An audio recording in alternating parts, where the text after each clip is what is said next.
nouvelle vidéo consacrée aujourd'hui à la Saint-Valentin. Et oui, on est à quelques jours de la Saint-Valentin et puis je me suis dit que ce serait sympa de vous faire partager une idée de synergie pour que vous puissiez passer une soirée romantique avec votre amoureux. Pour ce faire, j'ai sélectionné quelques huiles essentielles pour confectionner un parfum, une synergie. Donc plusieurs huiles essentielles mélangées. Et puis je vais vous donner la formule dans un tout petit instant, soyez patients. Cette synergie, en fait, vous pouvez l'utiliser soit en diffusion, si vous avez un diffuseur, soit quelques gouttes dans du sel de mer, et que vous mettrez une fois que vous aurez coulé l'eau du bain, pour passer un petit moment agréable et romantique avec votre amoureux dans le bain. Ou alors, vous pouvez également la mélanger avec de l'huile végétale. Alors, pour ce genre de massage-là, les massages sensuels, je recommande toujours l'huile d'amande douce. Parce qu'elle est douce, justement, elle a un côté enveloppant, très agréable. Alors, la recette est la suivante. Il vous faut de l'huile essentielle de bois de santal. Il y a plusieurs bois de santal qui existent. Moi, j'ai une préférence pour tous ces mélanges, entre guillemets, sacrés. J'ai une préférence pour le bois de santal indien. Je sais, il est un peu hors de prix parce que, voilà, il y a eu une surproduction qui a fait que c'est devenu très rare, donc très cher. Donc, bois de santal extra supérieur ou bois de santal, assurez-vous que la provenance soit indien parce que je vous garantis, c'est de la Rolls-Royce au niveau puissance énergétique. Il vous faudra aussi de l'huile essentielle de cannelle-feuille. Et oui, j'ai une affection assez particulière avec la cannelle-feuille parce que sa composition biochimique contient pas que des phénols et puis des aldéhydes aromatiques qui sont des principes actifs dermocaustiques, ça veut dire qui brûlent la peau. La cannelle-feuille contient également dans sa biochimie des monoterpènes et des esters. Les esters, c'est quand même fait pour nous aider à rigoler, c'est un petit effet euphorisant.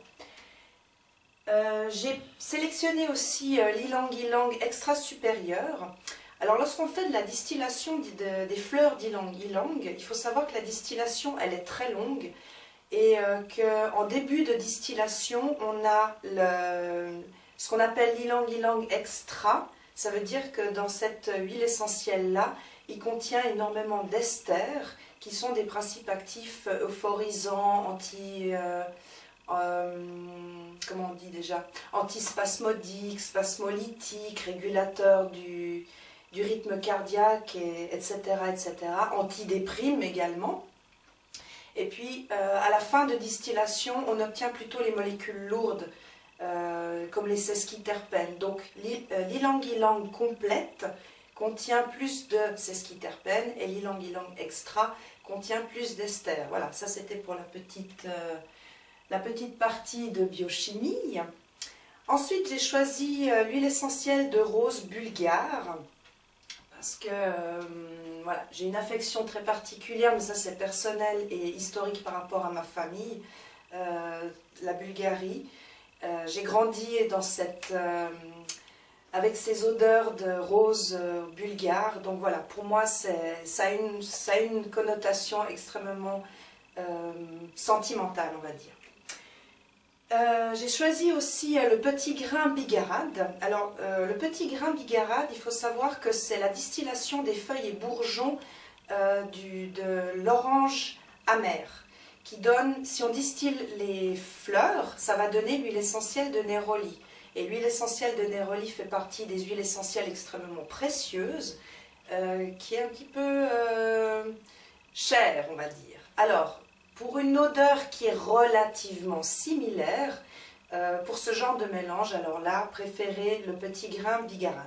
Et finalement, de l'huile essentielle de pamplemousse, parce qu'avec ces notes de tête, ça va nous donner quelque chose de très agréable au niveau du parfum.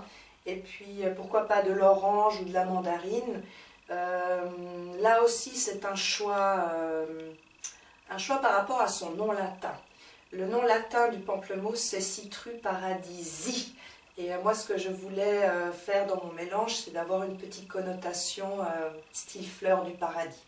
Alors, au niveau des quantités, je vais regarder mes notes. Au niveau des quantités, vous prenez 2 gouttes d'huile essentielle de bois de santal, une seule goutte d'huile essentielle de cannelle-feuille, ensuite 3 gouttes d'ylang extra, 2 gouttes d'huile essentielle de rose, 18 gouttes d'huile essentielle de petit grain bigarade et finalement 4 gouttes d'huile essentielle de pamplemousse. Et voilà ce que ça donne. J'ai fait au préalable déjà ce mélange. Ça donne à peu près 2 ml. Alors suivant les marques d'huile essentielle que vous utilisez, suivant les codigouttes aussi, ça peut varier à peu près entre 1,5 ml et puis 3 ml. Donc, on va conditionner ce mélange, histoire qu'il n'y ait pas de catastrophe, parce que ça m'est déjà arrivé une fois. Et hop, on va mettre ça dans un... Oh, il est coriace celui-là. Bien, on met ce mélange dans un flacon qu'on va étiqueter.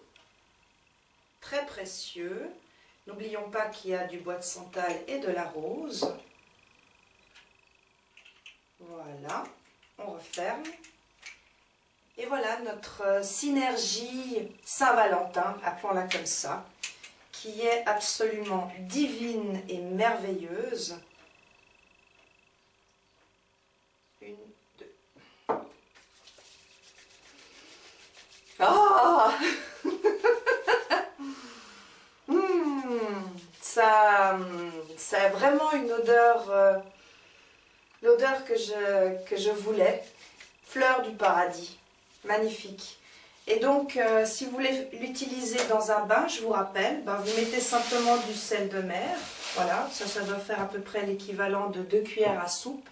Vous mettez 3-4 gouttes dans le mélange, vous mélangez bien, vous coulez l'eau de votre bain, vous glissez déjà dans le bain et tout autour de vous, comme ça, vous disperserez en fait ce sel avec les huiles essentielles. Et en ce qui concerne l'huile de confectionner une huile de massage, eh ben vous mettez à peu près la même quantité de amandes douces et puis également 5-6 gouttes d'huile essentielle et puis vous pouvez vous masser tout le corps avec. Je vous garantis que ça...